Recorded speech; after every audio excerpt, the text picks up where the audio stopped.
Hi all, നമ്മൾ ഇന്നിവിടെ diary ഫാമിങ്ങിന്റെ ഇമ്പോർട്ടൻസിനെ പറ്റിയാണ് ഡിസ്കസ് ചെയ്യാൻ പോകുന്നത്. എന്താണ് ഈ ഡയറി ഫാമിംഗ് എന്ന് പറയുന്നത്? ക്ഷീരകൃഷി അല്ലെങ്കിൽ കന്നുകാലി വളർത്തൽ എന്ന് പറയും. അതായത് ഡയറി ഫാമിംഗ് എന്ന് പറയുന്നത് ഒരു ടൈപ്പ് ഓഫ് അഗ്രികൾച്ചർ തന്നെയാണ്. നമ്മൾ മെയിൻ ആയിട്ട് കന്നുകാലികളെ വളർത്തുന്നത് പാലിന് വേണ്ടിയിട്ടാണ്.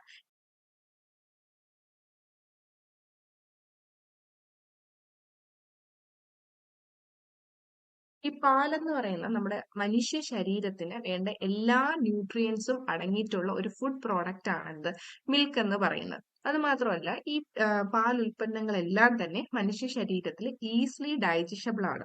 അപ്പൊ നമ്മൾ നമ്മുടെ ഡയറ്റിൽ പാലിന്റെ ഉൽപ്പന്നങ്ങൾ കൂടുതൽ ആഡ് ചെയ്ത് കഴിഞ്ഞാൽ ബാക്കിയുള്ള ഫുഡ്സിന്റെ ഡൈജസ്റ്റബിലിറ്റി അത് കുറച്ചും കൂടി ഈസി ആകും. ഇപ്പൊ തന്നെ മിക്ക ആളുകളിലും ദിനചര്യ രോഗങ്ങളൊക്കെ കൂടിക്കൂടി വരുന്ന സമയമായതുകൊണ്ട് തന്നെ എല്ലാവരും ഹെൽത്തി ലൈഫാണ് പ്രിഫർ ചെയ്യുന്നത്. അപ്പൊ ഇപ്പം ഒരാൾക്ക് കൊക്കക്കോള അല്ലെങ്കിൽ പെപ്സി കുടിക്കാൻ തോന്നുവാണെങ്കിൽ അയാൾ ഹെൽത്തി ലൈഫ് സ്റ്റൈൽ അഡോപ്റ്റ് ചെയ്ത ആളാണെങ്കിൽ അയാൾ സ്വാഭാവികമായിട്ടും അതിന് പകരം എന്താണ് ഫ്ലേവേർഡ് മിൽക്ക് എന്തെങ്കിലും ചൂസ് ചെയ്യും. അതായത് ചോക്ലേറ്റ് മിൽക്കോ സ്ട്രോബെറി മിൽക്കോ അങ്ങനെ ഫ്ലേവേർഡ് ആയിട്ടുള്ള മിൽക്ക് പ്രോഡക്ട്സ് എന്തെങ്കിലും ചൂസ് ചെയ്യും. അപ്പം നൗ ഡേയ്സ് മിൽക്ക് കൺസപ്ഷൻ എന്താണ് കൂടിക്കൂടി വരികയാണ്. മിൽക്ക് പ്രോഡക്ട്സിന്റെ കൺസപ്ഷൻ കൂടി വരുന്ന സമയമാണ്. അപ്പം നമുക്ക് ഇന്ത്യയിൽ തന്നെ നോക്കുകയാണെങ്കിൽ നമുക്ക് 49% മിൽക്ക് പ്രൊഡക്ഷൻ കിട്ടുന്നത് ബഫലോസിൽ നിന്നാണ്. 27% കിട്ടുന്നത് എക്സോട്ടിക് കൗസും ക്രോസ് ബ്രീഡ് കൗസിൽ നിന്നാണ്. എന്താണ് ഈ എക്സോട്ടിക് കൗസ് എന്ന് പറയുന്നത്?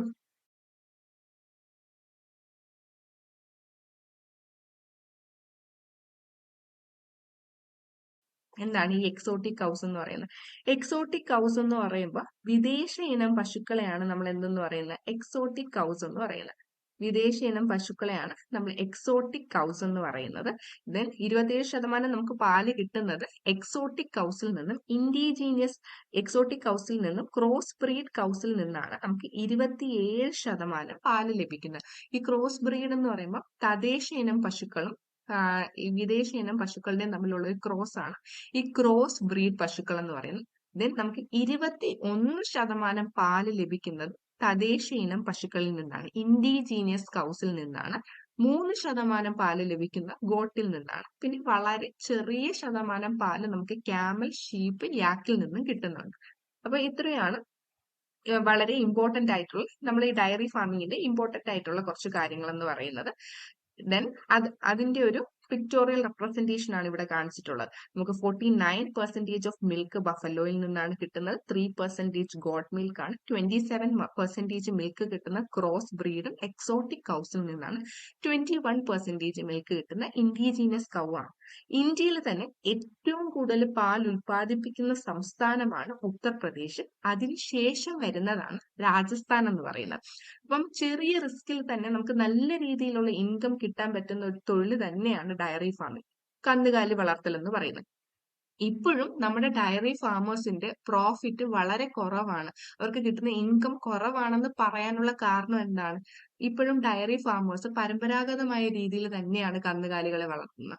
അതിൽ കുറച്ചും കൂടെ അപ്ഗ്രഡേഷൻ കൊണ്ടുവന്നിട്ടുണ്ടെങ്കിൽ, ലേറ്റസ്റ്റ് ടെക്നോളജി ഇൻകോർപ്പറേറ്റ് ചെയ്ത് സയന്റിഫിക് മാനറിലാണ് അവരത് ചെയ്തിരുന്നെങ്കിൽ അവർക്ക് വളരെ നല്ല പ്രോഫിറ്റ് ഈ ഒരു മേഖലയിൽ നിന്ന് കിട്ടിയേനെ. ദെൻ അടുത്തത്, നമ്മുടെ നാട്ടില് ഇപ്പം നമുക്ക് ഈ ഡയറി പ്രൊഡക്ട്സ് ഇമ്പോർട്ട് അല്ലെങ്കിൽ എക്സ്പോർട്ട് ചെയ്യുന്ന അതോറിറ്റീനെയാണ് നമ്മൾ APEDA എന്ന് പറയുന്നത്. അതായത് അതിന്റെ ഫുൾ ഫോം എന്ന് പറയുന്ന agricultural and processed food product export development authority എന്ന് പറയുന്നു.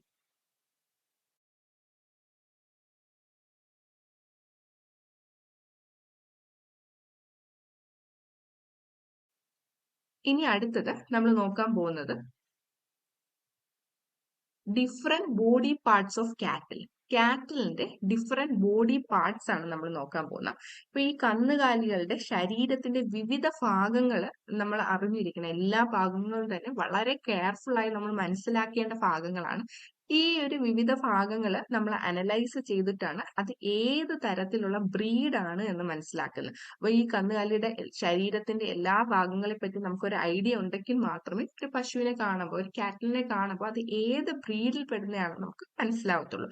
അതുകൊണ്ട് തന്നെ നമുക്ക് ഇതിന്റെ എല്ലാ ശരീരഭാഗങ്ങളെ പറ്റി നല്ലൊരു നോളജ് ഉണ്ടായിരിക്കണം.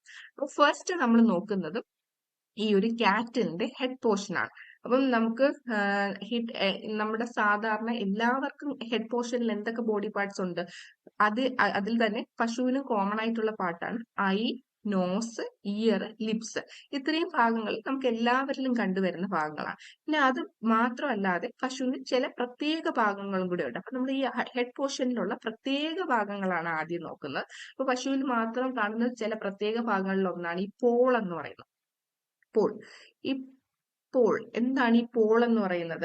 ഈ ഫോർഹെഡിന്റെ മുകളിലായിട്ട് രണ്ട് കൊമ്പ് കാണാമല്ലോ. ഈ ഫോർഹെഡിന്റെ മുകളിൽ രണ്ട് കൊമ്പിന്റെ മധ്യത്തിൽ കാണുന്നുള്ള ഭാഗത്തിനെയാണ് നമ്മൾ എന്തെന്ന് പറയുന്നത്? പോൾ എന്ന് പറയുന്നത്. അപ്പൊ നമ്മൾ ഐ നോക്കി, നോസ് നോക്കി, ലിപ്സ് നോക്കി, ഇയേഴ്സ് നോക്കി, ദെൻ പശുവിൽ മാത്രം കാണപ്പെടുന്ന ഒരു പ്രത്യേക ഭാഗം ഉണ്ടെന്ന് പറഞ്ഞ് ആ ഒരു ഭാഗത്തെയാണ് നമ്മൾ എന്തെന്ന് പറയുന്നത്? പോൾ. പോൾ എന്ന് പറയുന്നത് ഫോർഹെഡിന്റെ മുകളിലായിട്ട് രണ്ട് കൊമ്പുകൾക്കിടയിലുള്ള ഭാഗമാണ് എന്ത്? പോൾ എന്ന് പറയുന്നത്. ഇനി അടുത്ത ഭാഗം എന്ന് പറയുമ്പോൾ നോസ്ട്രിൽസ്. നോസ്ട്രിൽസ് എന്താണ്? ഈ മൂക്കിലെ ദ്വാരങ്ങളെയാണ് നമ്മൾ നോസ്ട്രിൽ എന്ന് പറയുന്നത്. ഇതിലൂടെയാണ് പശുക്കൾക്ക് എന്താണ്? ബ്രീത്തിങ് പോസിബിൾ ആവുന്നത്. അപ്പൊ പോള് നോക്കി, നോസ്ട്രിൽ നോക്കി. പോൾ എന്ന് പറയുമ്പോൾ ഫോർഹെഡിന്റെ മുകളിൽ രണ്ട് കൊമ്പിന്റെ മധ്യത്തിലുള്ള ഭാഗമാണ് ഈ പോൾ എന്ന് പറയുന്നത്. Then nostrils. നോസ്ട്രിൽസ് എന്ന് പറയുമ്പോൾ മൂക്കിലെ ദ്വാരങ്ങളെയാണ് നോസ്ട്രിൽസ് എന്ന് പറയുന്നത്. ഇതിലൂടെയാണ് കാറ്റിൽസിന് ബ്രീത്തിങ് പോസിബിൾ ആവുന്നത്. ഇനി അടുത്ത ബോഡി പാർട്ടാണ് മുസിൽ എന്ന് പറയുന്നത്. എന്താണ് ഈ മുസിൽ എന്ന് പറയുന്നത്? ഈ കാറ്റിൽസിന്റെ അപ്പർ ലിപ്പിന്റെ മുകളിലായിട്ട് ഒരു ചെറിയ ബ്ലാക്ക് പോർഷൻ കാണും. ആ ഒരു ബ്ലാക്ക് പോർഷൻ, ചെറിയ ഈർപ്പമുള്ള ഒരു ബ്ലാക്ക് പോർഷൻ, ആ ബ്ലാക്ക് പോർഷനെയാണ് നമ്മൾ മുസിൽ എന്ന് പറയുന്നത്. അത് എപ്പോഴും ബ്ലാക്ക് ആകണമെന്നില്ല. നമ്മൾ ചില കന്നുകാലികളിൽ നോക്കുമ്പോൾ അപ്പർ ലിപ്പ് പോർഷൻ ബ്ലാക്ക് അല്ല, വൈറ്റ് കളർ കാണാറുണ്ട്. അപ്പൊ ഈ വേറെ കളർ കാണുന്നതെന്ന് വെച്ചാൽ അത് ആക്ച്വലി ബ്ലാക്ക് ഇൻ കളറാണ്. പശുവിൽ മെലാനിൻ കുറവാണെങ്കിൽ അത് വേറെ കളറിൽ കാണപ്പെടാറുണ്ട്. അപ്പം മുസിൽ എന്ന് പറയുന്നത് ഈ അപ്പർ ലിപ്പിന്റെ ബ്ലാക്ക് പോർഷനെയാണ്, കുറച്ച് ഈർപ്പമുള്ള ബ്ലാക്ക് പോർഷനെയാണ് നമ്മൾ എന്ത് പറയുന്നത്? മുസിൽ എന്ന് പറയുന്നത്. അവിടെ സാധാരണയായിട്ട് എപ്പോഴും നമ്മൾ ഈർപ്പത്തിലായിരിക്കും കാണുന്നത്. ആ മുസിൽ എന്ന പോർഷനിൽ ചെറിയ ഈർപ്പം മാത്രമല്ല, ചെറിയ മൈന്യൂട്ട് ആയിട്ടുള്ള ഹെയർസ് ഉണ്ട്. അതിന്റെ മെയിൻ ഫങ്ഷൻ എന്ന് പറയുന്നത്, മുസിലിന്റെ മെയിൻ ഫങ്ഷൻ എന്ന് പറയുന്നത് സെൻസറി ഫങ്ഷൻ ആണ്. സെൻസറി ഫങ്ഷൻ ആണ്. നമുക്ക് അത് പുല്ല് മേയുന്ന സമയത്തൊക്കെ എല്ലാം സെൻസ് ചെയ്യാൻ സഹായിക്കുന്ന ഒരു ബോഡി പാർട്ടാണ് മുസിൽ എന്ന് പറയുന്നത്. അത് മാത്രമല്ല, ഈ മുസിൽ അതിന്റെ ടെമ്പറേച്ചർ, ബോഡിയിൽ ടെമ്പറേച്ചർ കൺട്രോൾ ചെയ്യാനും വളരെയധികം ഇമ്പോർട്ടന്റ് പങ്ക് വഹിക്കുന്ന ഒരു ഭാഗം തന്നെയാണ് എന്ത്? മുസിൽ എന്ന് പറയുന്നത്. മുസിലിന് എപ്പോഴും, മുസിലിന്റെ സവിശേഷത എന്ന് പറയുമ്പോൾ അതിൽ എപ്പോഴും ചെറിയൊരു ഈർപ്പം ഉണ്ടായിരിക്കും. അപ്പൊ നമുക്ക് ആ ഒരു ഭാഗം നോക്കിയിട്ട് കന്നുകാലികൾക്ക് എന്തെങ്കിലും അസുഖം ഉണ്ടോ എന്ന് ഐഡന്റിഫൈ ചെയ്യാൻ കൂടെ സഹായിക്കുന്ന ഭാഗമാണ് ഈ മുസിൽ എന്ന് പറയുന്നത്. അതായത് ആ ഒരു പോർഷൻ വളരെ ഡ്രൈ ആയി ഉണങ്ങിയിരുന്ന അതിനർത്ഥം എന്താണ്? ആ കന്നുകാലിക്ക് എന്തോ അസുഖം ഉണ്ട് എന്നാണ് അത് സൂചിപ്പിക്കുന്നത്. അത് മാത്രമല്ല, ഇപ്പൊ ഓവറായിട്ട് മ്യൂക്കസ് സെക്രീറ്റ് ചെയ്ത് അവിടെ ഇങ്ങനെ ഒലിപ്പിച്ച് ഇങ്ങനെ ഈർപ്പം വന്നുകൊണ്ടേയിരിക്കുന്ന ഓവർ മ്യൂക്കസ് സെക്രീഷൻ ആയാലും അതെന്താണ്? കന്നുകാലികളിലെ അസുഖത്തിനെയാണ് സൂചിപ്പിക്കുന്നത്. അപ്പൊ ഈ മുസിലിന്റെ മെയിൻ ഫങ്ഷൻസ് എന്ന് പറയുന്ന സെൻസറി ഫങ്ഷൻ ആണ്. അതിന്റെ ടെമ്പറേച്ചർ കൺട്രോൾ ചെയ്യാനും അത് സഹായിക്കുന്നുണ്ട്. ഇപ്പൊ എപ്പോഴും ഇതിന് മുന്നേ PSC ചോദിച്ച് കണ്ടിട്ടുള്ള ഒരു ക്വസ്റ്റ്യൻ ആണ്. കൗവിന്റെ ഏത് പാർട്ടാണ് അപ്പർ ലിപ്പിലെ ബ്ലാക്ക് മോയിസ്റ്റ് പോർഷൻ ഏതാണെന്ന് ചോദിച്ചാൽ എന്താണ് പറയേണ്ടത്? മുസിലാണ് അപ്പർ ലിപ്പിലെ ബ്ലാക്ക് മോയിസ്റ്റ് പോർഷൻ എന്ന് പറയുന്നത്. അപ്പം എല്ലാ കന്നുകാലികളിലും അത് ബ്ലാക്ക് ആകണമെന്നില്ല. ചില പശുക്കളിൽ എന്താണ് മെലാനിൻ കണ്ടന്റ് കുറവാണെങ്കിൽ അത് വേറെ കളറിൽ കാണപ്പെടാറുണ്ട്. ഇനി വരുന്ന ലിപ്സ് എല്ലാ ഹ്യൂമൻസിനും എല്ലാവർക്കും ഉള്ളതുപോലെ തന്നെ കോമൺ ആയിട്ട് പശുക്കളിലും കാണാറുണ്ട്. ദെൻ വരുന്ന നെക്ക് പോർഷൻ ആണ്. അതിനുശേഷം വരുന്ന പോർഷൻ ആണ് ഈ ഹമ്പ് എന്ന് പറയുന്നത്. എന്താണ് ഈ ഹമ്പ് എന്ന് പറയുന്നത്? നെക്കിന്റെ തൊട്ട് പുറകില് ഉയർന്നു നിൽക്കുന്ന ഭാഗമാണ് എന്ത്? ഹമ്പ് എന്ന് പറയുന്നത്. ഈ നെക്ക് ഉണ്ടല്ലോ, നെക്ക് പോർഷന്റെ തൊട്ട് പുറകിലായിട്ട് ഉയർന്നു നിൽക്കുന്ന ഭാഗത്തെയാണ് നമ്മൾ ഹമ്പ് എന്ന് പറയുന്നത്. ഈ ഹമ്പ് നമ്മൾ സാധാരണ എല്ലാ പശുക്കളിലും ഈ ഹമ്പ് കാണാറില്ല. തദ്ദേശ ഇനം പശുക്കളിൽ മാത്രമാണ് ഈ ഹമ്പ് കാണുന്നത്. എക്സോട്ടിക്കും, അതായത് വിദേശ ഇനം പശുക്കളിലും ക്രോസ് ബ്രീഡിൽ, വിദേശവും സ്വദേശമായ പശുക്കളുടെ ക്രോസ് ആണ് ക്രോസ് ബ്രീഡ് എന്ന് പറയുന്നത്. അപ്പൊ ഈ ക്രോസ് ബ്രീഡിലും വിദേശ ഇനം പശുക്കൾ, ഫോർ എക്സാമ്പിൾ ജേഴ്സി പശു പോലുള്ള പശുക്കളിലൊന്നും ഈ ഹമ്പ് കാണാറില്ല. ഈ ഹമ്പ് എന്ന് പറയുന്നത് തദ്ദേശ ഇനം പശുക്കളിൽ മാത്രമാണ് കാണപ്പെടുന്നത്. ഇത് എന്തിനാണ് ഈ ഹമ്പ് എന്ന് ചോദിച്ചാൽ, നമ്മുടെ നാട്ടിലെ ക്ലൈമാറ്റിക് കണ്ടീഷൻ എന്ന് പറയുന്ന പല പല ക്ലൈമാറ്റിക് കണ്ടീഷൻ ഉണ്ട്. ഏതൊരു ക്ലൈമാറ്റിക് കണ്ടീഷൻ ആയാലും അതുമായിട്ട് അഡാപ്റ്റ് ആയി പോകാൻ വളരെയധികം സഹായിക്കുന്ന ഒരു ബോഡി പാർട്ടാണ് ഈ ഹമ്പ് എന്ന് പറയുന്നത്.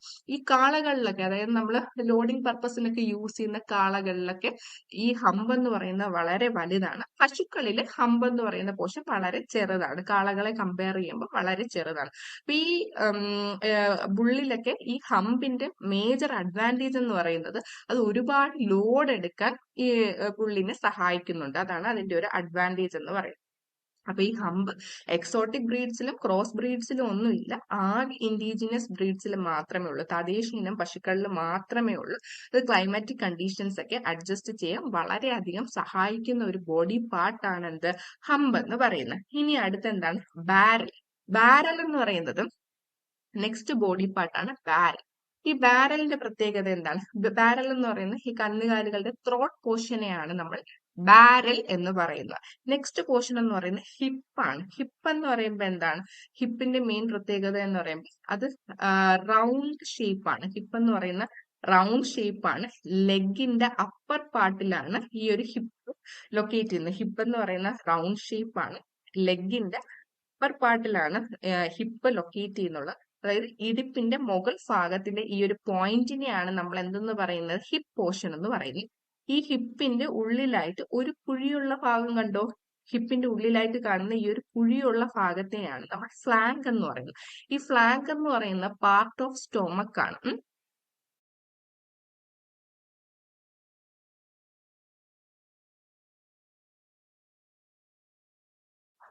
ഫ്ലാങ്ക് എന്ന് പറയുന്ന പശുവിന്റെ സ്റ്റൊമക്കിന്റെ ഒരു ഭാഗമാണ് എന്ത്, ഈ ഫ്ലാങ്ക് എന്ന് പറയുന്നത്. അതായത് ഷോർട്ട് ലോയിനും സെർലോയിനും കവർ ചെയ്യുന്ന സ്റ്റൊമക്കിന്റെ ഒരു ഭാഗമാണ് ഫ്ലാങ്ക് എന്ന് പറയുന്നത്. അപ്പം ഹിപ്പാണ് നമ്മൾ ആദ്യം നോക്കിയത്. ഹിപ്പ് എന്ന് പറയുമ്പോൾ റൗണ്ട് ഷേപ്പ് ആണ്. ലെഗിന്റെ അപ്പർ പാർട്ടിലാണ് അത് ലൊക്കേറ്റ് ചെയ്യുന്നത്. ദെൻ ഇതെന്ന് പറയുന്നത് ഇടുപ്പിന്റെ മുകളിലായിട്ട് കാണപ്പെടുന്ന ഒരു ഭാഗമാണ്. ആ ഒരു പോയിന്റിനെയാണ് നമ്മൾ ഹിപ്പ് പോയിന്റ് എന്ന് പറയുന്നത്. അതിന്റെ ഉള്ളിലായിട്ട് ഒരു കുഴിയുള്ള ഭാഗം കാണാമല്ലോ, ആ ഒരു കുഴിയുള്ള ഭാഗമാണ് ഫ്ലാങ്ക് എന്ന് പറയുന്നത്.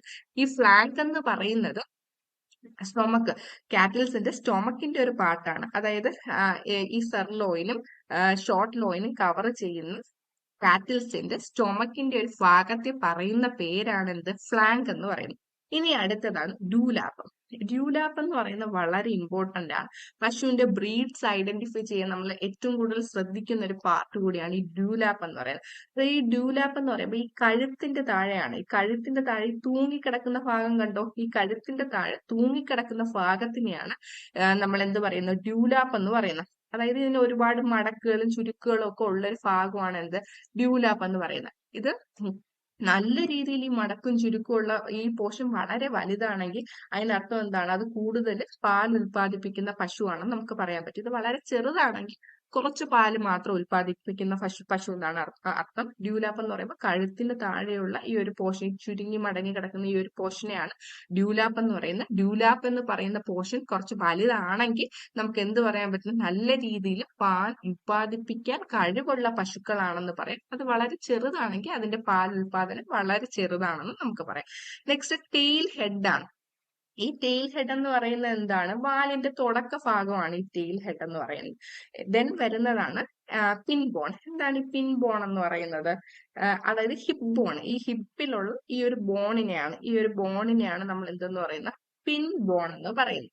അടുത്ത ഹോക്ക് ജോയിന്റ് ആണ്. എന്താണ് ഹോക്ക് ജോയിന്റിന്റെ പ്രത്യേകത എന്ന് പറയുന്നത്? ഈ ഹോക്ക് ജോയിന്റ് കണ്ടല്ലോ, ഇവിടെ ഈ ഒരു വി ഷേപ്പിലുള്ള ഈ ഒരു സ്ട്രക്ചറൽ പോയിന്റിനെയാണ് നമ്മൾ ഹോക്ക് ജോയിന്റ് എന്ന് പറയുന്നത്. ഹോക്ക് ജോയിന്റ് എന്ന് പറയുമ്പോൾ വി ഷേപ്പിലുള്ള സ്ട്രക്ചറൽ പോയിന്റിനെയാണ് നമ്മൾ ഹോക്ക് ജോയിന്റ് എന്ന് പറയുന്നത്. ഇനി സ്റ്റിഫിൾ ജോയിന്റ്. സ്റ്റിഫിൾ ജോയിന്റ് എന്ന് പറയുമ്പോൾ ഒരു സിനോവിക്കൽ ജോയിന്റ് ആണ്. സ്റ്റിഫിൾ ജോയിന്റ് എന്ന് പറയുന്നത് ഒരു സിനോവിക്കൽ ജോയിന്റ് ആണ്. അതായത് ഈ പശുക്കളുടെ അല്ലെങ്കിൽ കാറ്റിൽസിന്റെ മൂവ്മെന്റിനെ സഹായിക്കുന്ന ഒരു ജോയിന്റിനെയാണ് നമ്മൾ സ്റ്റിഫിൾ ജോയിന്റ് എന്ന് പറയുന്നത്. ഇനി ഒരു ഇമ്പോർട്ടന്റ് ആയിട്ടുള്ള ഭാഗമാണ് ഈ ബ്രിസ്കറ്റ്. ബ്രിസ്കറ്റ് എന്ന് പറയുമ്പോൾ ഈ മുൻകാലുകളുടെ മധ്യത്തിലായിട്ട് നല്ലൊരു കട്ടിയുള്ള ഒരു ഭാഗം കണ്ടല്ലോ, മുൻകാലുകളുടെ മധ്യത്തിൽ നല്ല കട്ടിയുള്ള ഒരു ഭാഗം കാണും. കട്ടിയുള്ള ഭാഗത്തിന് പറയുന്ന പേരാണ് ബ്രിസ്കറ്റ് എന്ന് പറയും. ഇനി വരുന്നതാണ് അഡർ. എന്താണ് ഈ അഡർ എന്ന് പറയുന്നത്? അഡർ എന്ന് പറയുന്ന അകിടാണ്. അകിടിൽ എത്ര കാമ്പുകളാണുള്ളത്? 4 കാമ്പുകളാണുള്ളത്. അകിട് 4 കാമ്പുകളുമാണ് ഉള്ളത്. പിന്നെ ഇതാണ് കാറ്റിൽസിന്റെ റിബ് പോർഷൻ എന്ന് പറയുന്നത്. ഇനി കന്നുകാലികൾ എന്ന് പറയുന്നത് എന്താണ്? കുളമ്പുള്ള ജീവികളാണ് അല്ലെ, ഇരട്ട കുളമ്പുകളുള്ള ജീവികളാണ്. അപ്പൊ ഈ ഒരു കുളമ്പ് എന്ന് പറയുന്ന ആ ഒരു ഭാഗത്തിന് പറയുന്ന പേരാണ് ഹുഫ് എന്ന് പറയും. ഇരട്ട കുളമ്പുള്ള ജീവിയാണ് ഈ കന്നുകാലികൾ എന്ന് പറയുന്നത്. അപ്പൊ ഈ കുളമ്പ് രോഗങ്ങളാണ് കാറ്റിൽസിൽ കോമൺ ആയിട്ട് കാണുന്ന ഒരു രോഗമാണ്. അത് ഇതിന്റെ ഇടയിലുള്ള പോർഷനിലാണ് വരുന്നത്. ഹുഫ് പോർഷന്റെ ഇടയിലുള്ള പോർഷനിലാണ് ആ ഒരു കുളമ്പ് രോഗം സാധാരണയായി കാണപ്പെടുന്നത്. അപ്പൊ ഈ രണ്ട് കുളമ്പാണ് ഇതിനുള്ളത്. ഈ കുളമ്പ് എന്ന് പറയുന്ന ഒരു പോർഷനെയാണ് നമ്മൾ ഹുഫ് എന്ന് പറയുന്നത്. ഇത്രയാകുമ്പോൾ നമ്മൾ കാറ്റിൽസിന്റെ ഇമ്പോർട്ടന്റ് ആയിട്ടുള്ള ബോഡി പാർട്സ് എല്ലാം തന്നെ ഡിസ്കസ് ചെയ്ത് കഴിഞ്ഞു. അപ്പൊ ഇതിനെ ബേസ് ചെയ്തിട്ട് നമുക്ക് ഈ കാറ്റിൽസിന്റെ ഡിഫറെന്റ് ബോഡി പാർട്സിനെ അനലൈസ് ചെയ്തോട്ട് തന്നെ അത് ഏത് ബ്രീഡിൽ പെടുന്നതാണെന്ന് മനസ്സിലാക്കാൻ പറ്റും. അപ്പൊ വിവിധ തരത്തിലുള്ള ബ്രീഡ്, ഇൻഡിജിനസ് ബ്രീഡ് ഉണ്ട്, എക്സോട്ടിക് ബ്രീഡ് ഉണ്ട്, ക്രോസ് ബ്രീഡ് ഉണ്ട്. അവയെ പറ്റി എല്ലാം ഡീറ്റെയിൽ ആയി വരുന്ന ക്ലാസ്സിൽ നമ്മൾ ഡിസ്കസ് ചെയ്യുന്നതാണ്. Thank you.